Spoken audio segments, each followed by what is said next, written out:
Hora do grande debate aqui no Expresso CNN. A partir de agora, temas relevantes com visões diferentes sobre o mesmo assunto.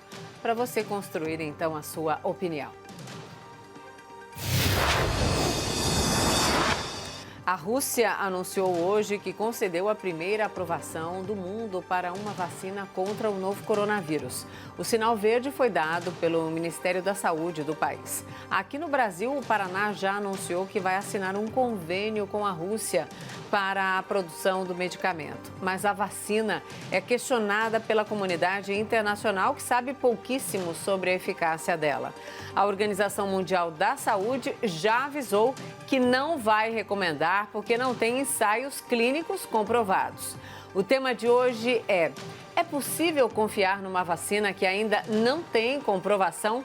Os nossos debatedores são Bruno Salles, advogado, mestre em Direito Penal. Boa noite, Bruno. Boa noite, Mona Lisa.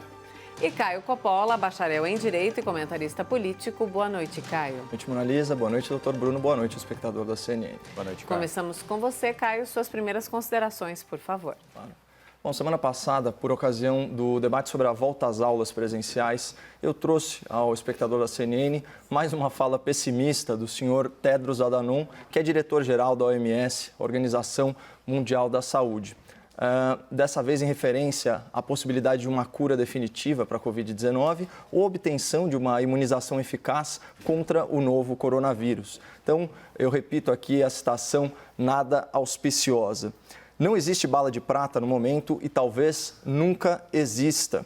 A preocupação de que talvez não tenhamos uma vacina que funcione ou que a proteção oferecida possa durar apenas alguns meses, nada mais.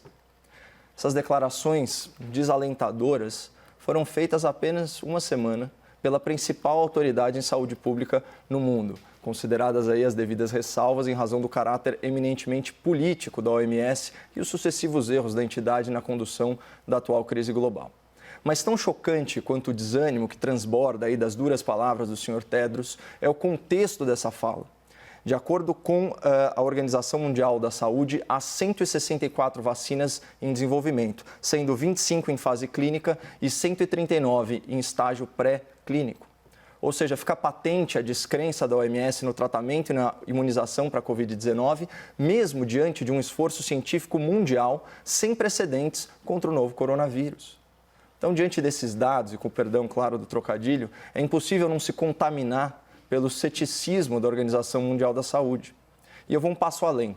Se a principal entidade internacional se manifesta oficialmente no sentido de desiludir o grande público quanto a uma vacina eficaz no futuro próximo, não é o caso de considerar essa informação para elaborar as respostas sociais e as respostas econômicas à pandemia?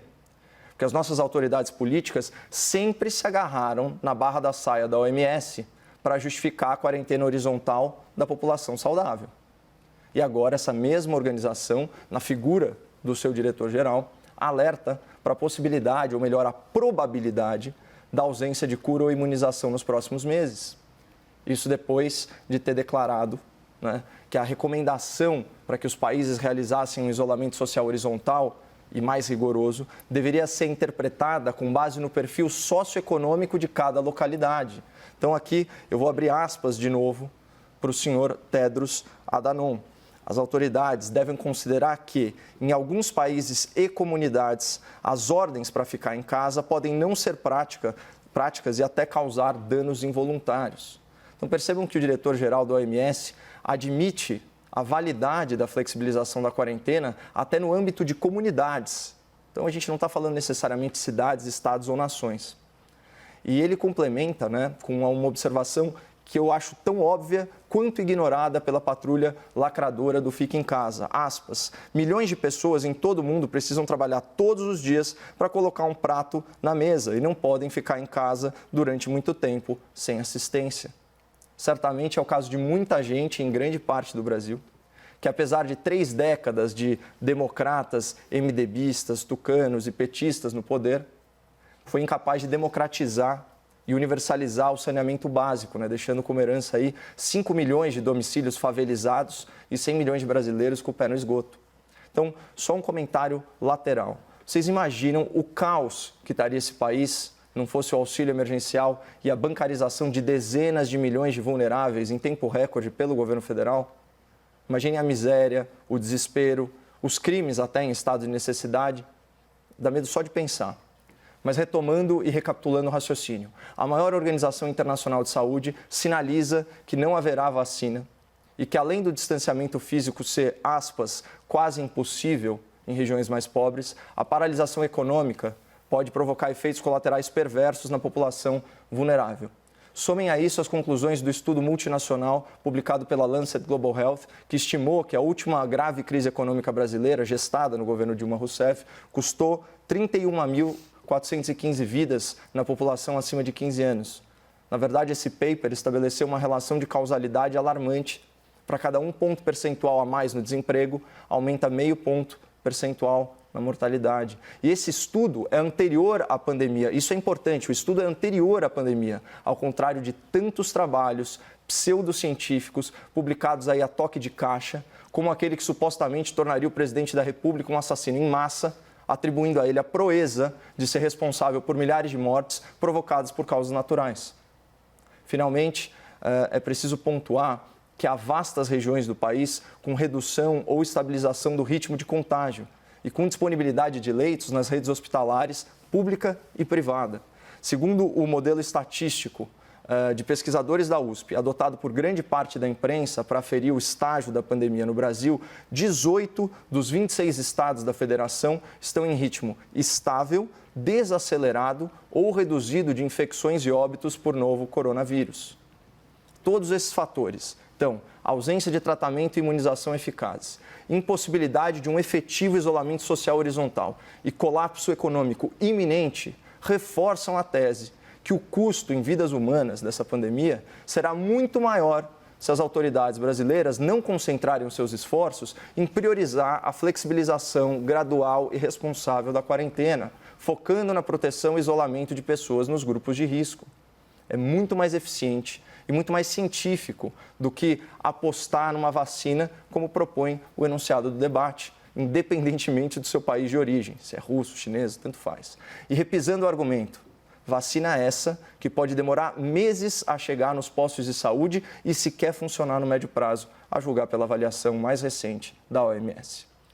Bruno, suas primeiras considerações então, por favor. Obrigado, Mona Lisa. Caio, eu fiquei com medo na hora que você falou que ia fazer um trocadilho, que viesse algo como roleta russa ou montanha-russa. Ficou até que tranquilo. Minhas amigas, meus amigos telespectadores, boa noite. Hoje, nesse dia 11 de agosto, dia da fundação dos cursos jurídicos no Brasil, dia do advogado e da advogada também, nós amanhecemos com a auspiciosa notícia do primeiro registro de uma vacina contra o novo coronavírus. A vacina do Instituto Gamaleya de Moscou foi aprovada pelo equivalente ao Ministério da Saúde da Rússia e foi anunciada pelo primeiro-ministro Vladimir Putin como uma vacina com segurança e eficácia comprovada para o uso na população. Segundo as autoridades russas, a vacina começaria a ser aplicada em profissionais de saúde e pessoas em grupo de risco já em setembro desse ano. E a partir de janeiro de 2020, a vacina estaria disponível para toda a população em geral. A notícia é realmente um alento nesses tempos de quarentena, de medidas de austeridade. Isso porque a vacina é naturalmente vista como a chave para o encerramento definitivo das medidas de isolamento social que tanto castigam a gente. No entanto, apesar de toda essa esperança, é imprescindível que nesse momento nós tenhamos cautela. Nesse sentido, é importante que a gente possa entender como que funcionam e quais são os passos necessários para, o reconhecimento científico de uma vacina e, por outro lado, quais são as exigências regulatórias para a sua aprovação. Parecem coisas muito parecidas, mas, na verdade, elas não são. O reconhecimento científico de uma vacina, ela depende da adoção de protocolos de pesquisa que passam pela fase pré-clínica, quando se procura sintetizar as substâncias que possuem a melhor reação contra o vírus, e a realização de testes em animais para a comprovação da eficácia dos dados obtidos in vitro. Após a constatação de resultados positivos, iniciam-se os testes em humanos, o que se chama de fase clínica. pelos protocolos científicos internacionais. A etapa clínica possui, por sua vez, 3 grandes fases. Na primeira e na segunda, o determinante é que se constate a segurança dessa vacina, ou seja, que ela não apresente efeitos colaterais ou até que não cause doença nos pacientes. Nessas fases, nós temos grupos de dezenas ou centenas de pessoas, são grupos menores. Na fase 3, são produzidos ensaios em larga escala que objetivam uma avaliação definitiva da eficácia e a avaliação mais completa da segurança dessa vacina. Envolve milhares de indivíduos. A vacina mais famosa aí de Oxford, ela está trabalhando com 30 mil indivíduos ao redor do mundo. Essa fase costuma demorar vários meses, até mesmo para que se possa testar a resposta dos organismos à imunização. Infelizmente, segundo a Applied Clinical Trials, cerca de 50% dos estudos clínicos acabam falhando na fase confirmatória da fase 3, né? A cada passagem de fase, as entidades de pesquisa, esses laboratórios, eles publicam os resultados de seus desenvolvimentos em revistas científicas de grande circulação, colocando à prova as suas evoluções para que ela esteja sob escrutínio da comunidade científica.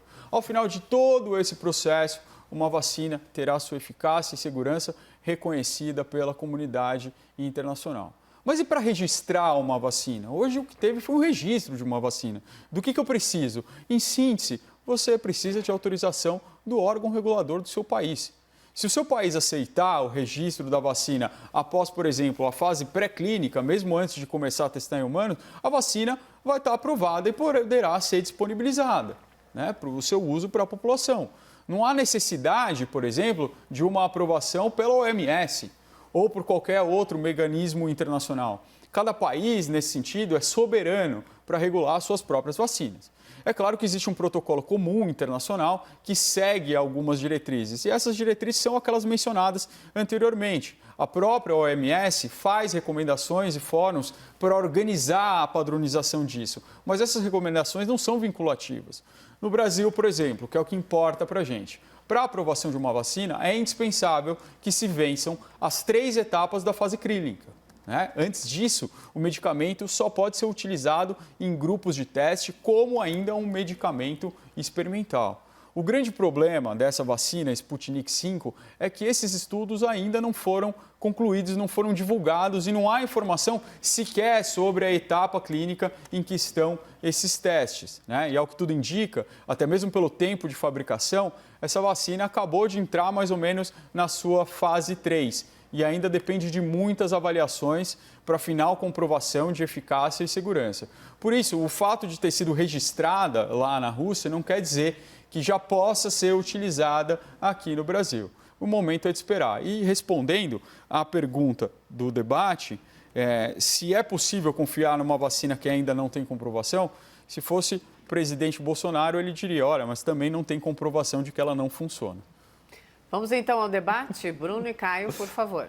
Bom, aproveitando aí que hoje é dia do advogado, né, e da instauração aí dos cursos jurídicos no Brasil, eu aproveito o ensejo para parabenizar aí meu debatedor, aí por extensão aí todos os advogados do Brasil pela data auspiciosa, né? Bom, todos não, né, doutor? Vamos lá, vamos parabenizar só os advogados probos, aqueles que se limitam a defender os seus clientes, né, e não a serem seus cúmplices. Mas vamos lá, também saudações acadêmicas a todos que frequentaram o Centro Acadêmico 11 de agosto. Esse tema aí da vacina russa, inclusive anunciada pelo Vladimir Putin e não por um grupo, né, por um conjunto de cientistas, como costuma ser a praxe nesses casos, né, ele mostra no plano internacional um fenômeno que a gente vem experienciando aqui no Brasil, infelizmente, que é a politização da pandemia. Aliás, o nome da vacina, ele remonta até a corrida espacial, né? Então, quando você tinha aquele ambiente aí de Guerra Fria, de bipolaridade, o nome Sputnik V, né, o nome da vacina, Sputnik era o nome daquele primeiro satélite lançado pelo governo russo, aí, isso nos idos dos anos 50, e também é o nome de uma agência, né, uma agência estatal de comunicação russa.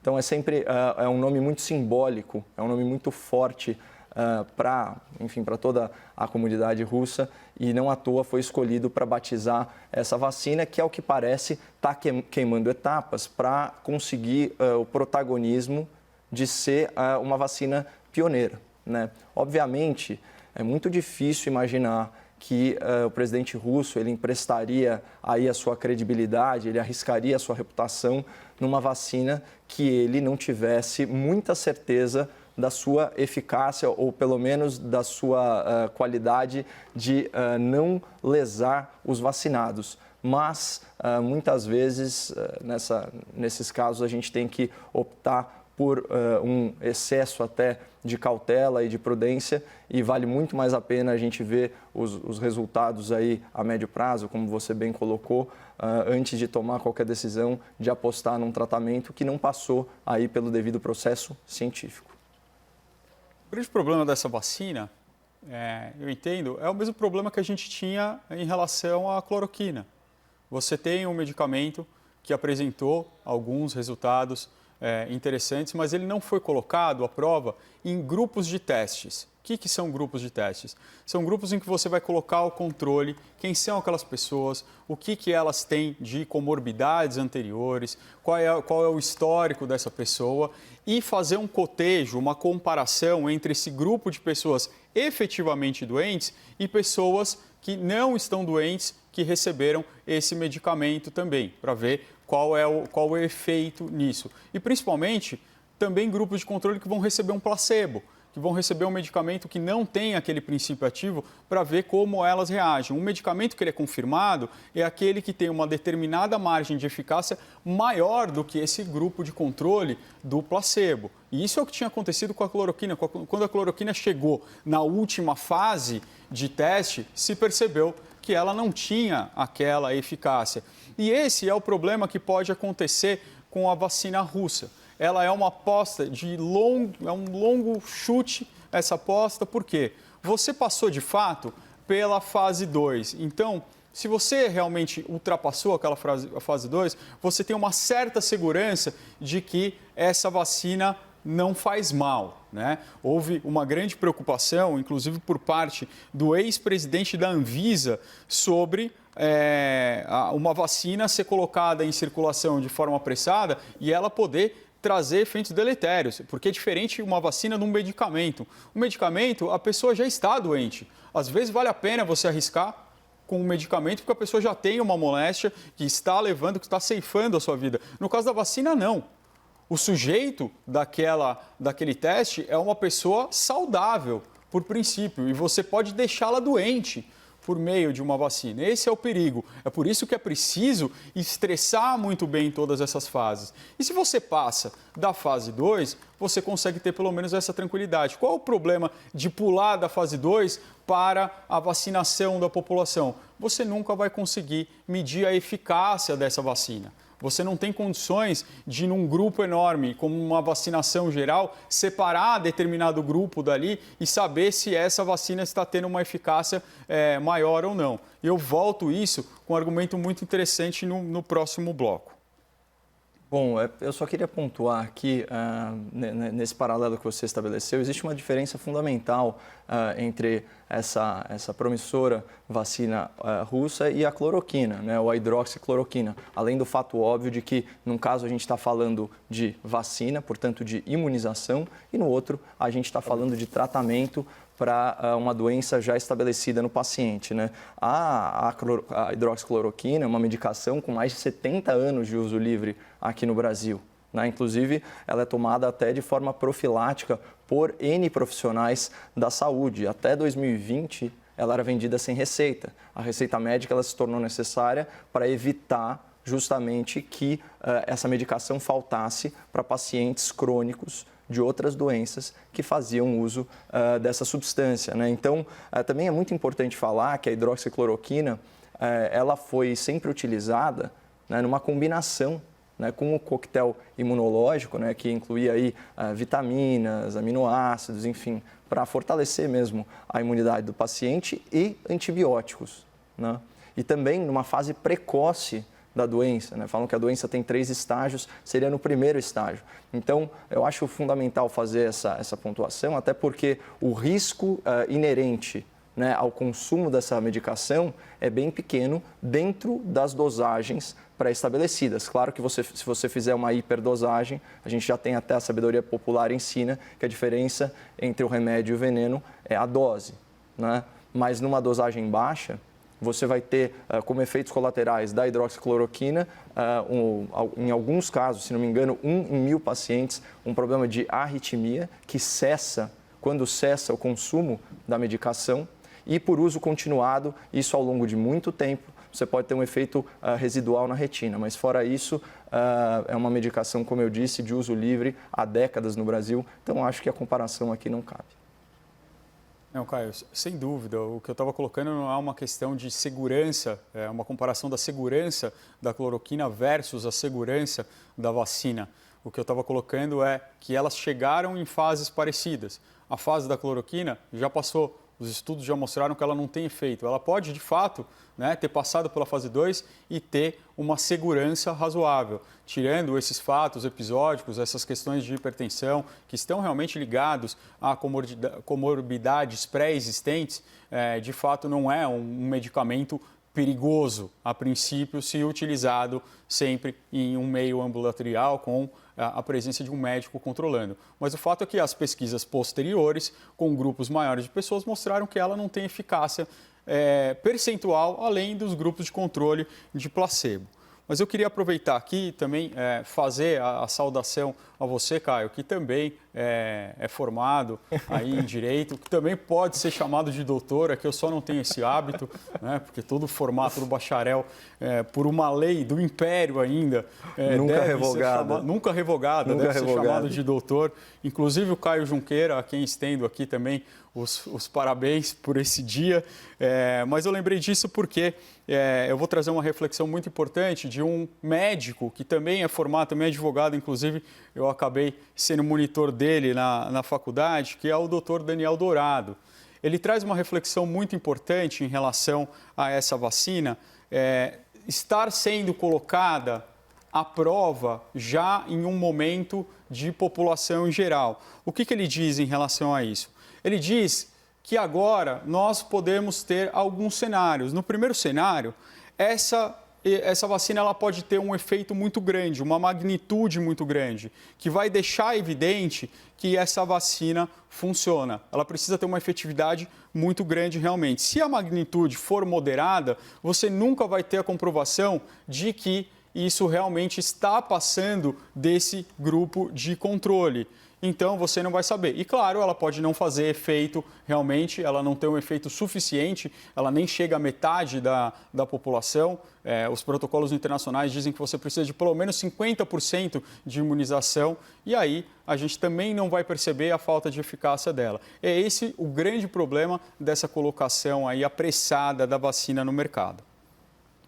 Só retomando um pouco a história da cloroquina, porque, de fato, a gente tem pouquíssimo espaço no debate público para tratar dessas coisas, tem alguns assuntos que são tabus, mas eu, pessoalmente, eu conheço uma série de médicos de renome que fazem, inclusive, uso profilático, né, dessa substância junto com o coquetel imunológico. Conheço muitos médicos, a gente tem relatos na internet de médicos que prescrevem, né, tratamentos que têm entre os seus componentes a hidroxicloroquina, fazendo tratamentos em massa com centenas e centenas de pacientes e relatando resultados positivos. Então, embora o método científico tradicional não seja utilizado, por observação e considerando que o risco de efeito colateral é baixíssimo, a gente pode falar de fato que é uma medicação razoavelmente segura para uso experimental.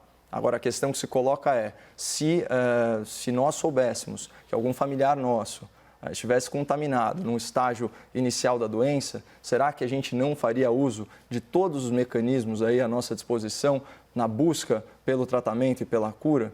Então, é essa faculdade que a gente quer garantir ao paciente, até por uma questão de autonomia da vontade, sempre amparado aí pelo médico da sua confiança. né? Da mesma forma, a ivermectina. Essas são medicações que alguns estudos apontam que baixa a carga viral. É claro que isso não é uma panaceia, né? Não é a cura aí para toda a situação da Covid-19, mas pelo menos é um alento para as pessoas que estão contaminadas, especialmente no estágio precoce e que vai na contramão de uma série de recomendações, especialmente no começo da pandemia, em que se dizia que a alternativa para quem já apresentava alguns sintomas ou para quem suspeitava estar doente era simplesmente se trancar em casa e ficar esperando para que um mal maior não viesse. Caio, é muito interessante esse exemplo que você traz dos seus amigos médicos. Ele é muito profícuo para o nosso debate. Porque são amigos, né? São conhecidos, são fontes consultados, inclusive gente entrevistada pela própria CNN. Eu acho que isso é o que realmente diferencia, né, a ciência da experiência pessoal. É o que transforma algo em método científico, que transforma em algo em ciência, é exatamente o método científico. Eu conheço médicos também, tenho amigos conhecidos que adoram cromoterapia, que adoram Feng Shui, que adoram uma série de medicinas alternativas que eu não vou falar mal, mas que não tem comprovação científica. Não tem qualquer comprovação científica. E é claro que quando a gente está doente, quando a gente tem algum problema, a gente vai perguntar, você não tomaria cloroquina? Claro, quando você tem alguma pessoa doente na sua família, você vai fazer qualquer coisa. Você leva até em Abadiana para o João de Deus benzer essa pessoa. É claro. Isso não pode ser misturado com os padrões internacionais de exigência científica. O fato de uma pessoa utilizar, de uma pessoa fazer um teste em si mesmo, e eu reconheço que muito da ciência evoluiu porque alguns médicos fizeram experiências em si mesmo. Tem um exemplo clássico da década de 80, em que um médico ele ingeriu bacilos de determinada bactéria para provar que a úlcera era causada por uma bactéria, que a gastrite era causada por bactéria e não por estresse, como se pensava na época. Acabou sendo muito premiado, mas acabou utilizando de um método muito errado que poderia ter levado ele a óbito, né? A gente precisa confiar no método científico. É isso que muda uma experiência individual de determinada pessoa da ciência de fato. Você falou no João de Deus, eu lembrei hoje, dia do advogado, da casta de profissionais que defende esse tipo de suspeito. Bom, não tem como comparar cromoterapia com o uso de hidroxicloroquina, doutor. Mais uma vez, é um paralelismo totalmente descabido, até porque a gente está falando de dezenas e dezenas de profissionais praticantes de alopatia e, como eu disse, embora não haja tempo hábil, né, para se estabelecer o método científico tradicional, você tem N doutores espalhados pelo Brasil relatando centenas de casos positivos. É por isso que a gente não pode simplesmente descartar e colocar no mesmo balaio cromoterapia, com todo respeito a quem faz uso desse tipo de medicina alternativa, com a hidroxicloroquina, que já entra no âmbito aí de alopatia. Então, nós estamos mais uma vez comparando aqui alhos e bugalhos. Mas o ponto é o seguinte, sobre as vacinas, né? Seja ela a vacina chinesa ou seja ela a vacina russa, como você bem colocou, eu acho que o Brasil ele tem que se fiar na aprovação das suas agências nacionais, na verdade na Agência Nacional de Vigilância Sanitária e qualquer outra autoridade fitossanitária responsável pela avaliação e pelos critérios da vacina para a sua aplicação. Ou se a gente tiver numa situação de tal emergência que seja nítido o resultado positivo dessa vacina, que seja feita uma lei emergencial ou uma regulação emergencial para a viabilização da aquisição, ou melhor, da aplicação dessa vacina em larga escala aqui no Brasil. Lembrando que sempre, né, é uma questão de anuência da pessoa. Então, existe aí um componente, né, que é o comportamento individual, que não pode ser afastado. As pessoas voluntariamente se propõem a fazerem os testes da vacina e elas voluntariamente podem se propor a experimentar ou, enfim, a fazer uso de uma vacina que não passou pelo devido processo científico ou pelo processo científico mais rigoroso, mas, claro, sempre pendente aí de aprovação pela Agência Nacional e também pelo médico que orienta o paciente. Vamos para os argumentos finais. Começamos com você, Bruno, por favor. Obrigado, Monalisa. Olha, segundo o método científico do excelentíssimo presidente da República, a cloroquina e a cromoterapia têm uma coisa em comum. As duas não têm prova de que funcionam, mas também não têm prova de que não funcionam. Então, ao menos nisso, elas têm algo em comum. Mas eu, de forma alguma, Caio, quis comparar uma coisa com outra. Eu só disse que a experiência individual de um médico ou de N médicos, tá? Ainda que seja uma quantidade razoável, e não é, mas ainda que fosse, ela não é o suficiente para ratificar um método científico. Mas agora, para terminar concordando, eu acho que realmente é muito importante que nós demos valor à nossa agência regulatória aqui interna. Em última análise, é a Anvisa quem vai dar a autorização para a utilização dessa vacina em larga escala. É claro que a Anvisa já pode aprovar, sim, a utilização como um período de teste. Mas para a utilização na população, a Anvisa é bastante criteriosa, utiliza de todos os critérios internacionais, inclusive da OMS, e por isso a gente pode confiar que não teremos no mercado, pelo menos na população que não está sujeita à fase de teste, uma vacina que é temerária, uma vacina que não tem efeito e que pode até ter, na verdade, alguns efeitos colaterais. Caio, seus argumentos finais, por favor. Claro. Bom, doutor, desculpa destacar aí os seus paralelismos e comparações, mas é que não comparar comparando pode eventualmente confundir o espectador e até mesmo o debatedor. Mas eu queria retornar a um argumento da minha segunda fala sobre o uso político, né, da pandemia. E a gente percebe, obviamente, que esse não é simplesmente um fenômeno nacional, esse é um fenômeno internacional. Isso a gente pode perceber de forma muito sensível na relação entre o Partido Comunista Chinês, entre o governo da China e a OMS. É sempre importante lembrar que o senhor Tedros Adhanom, que é diretor-geral da Organização Mundial da Saúde, ele teve aí na sua campanha grande apoio das autoridades chinesas e é sempre importante pontuar. A gente falou do Sputnik, eu recomendo muito o canal Spotnik, de jornalismo independente, fizeram uma coletânea muito interessante sobre os primeiros estágios da pandemia lá na China. Então lá a gente vai ver o quê? Cerceamento a profissionais de medicina, cerceamento a profissionais de comunicação, especialmente jornalistas, e uma grande operação abafa nos primeiros momentos aí da pandemia, que certamente são responsáveis aí por centenas de milhares de mortes ao redor do mundo, né? A desinformação e a falta de informação matam. Então, nesse sentido, a gente tem que estar sempre muito alerta ao uso político, né, da pandemia, seja no plano internacional, como parece ser o caso desse anúncio por parte do Vladimir Putin, e também aqui no âmbito nacional. Afinal de contas, a gente sabe muito bem que tem governador querendo pegar carona em vacina aqui também. Obrigada, debatedores. Bruno, boa noite. Caio, boa noite. Até amanhã. Boa noite, Mona Lisa.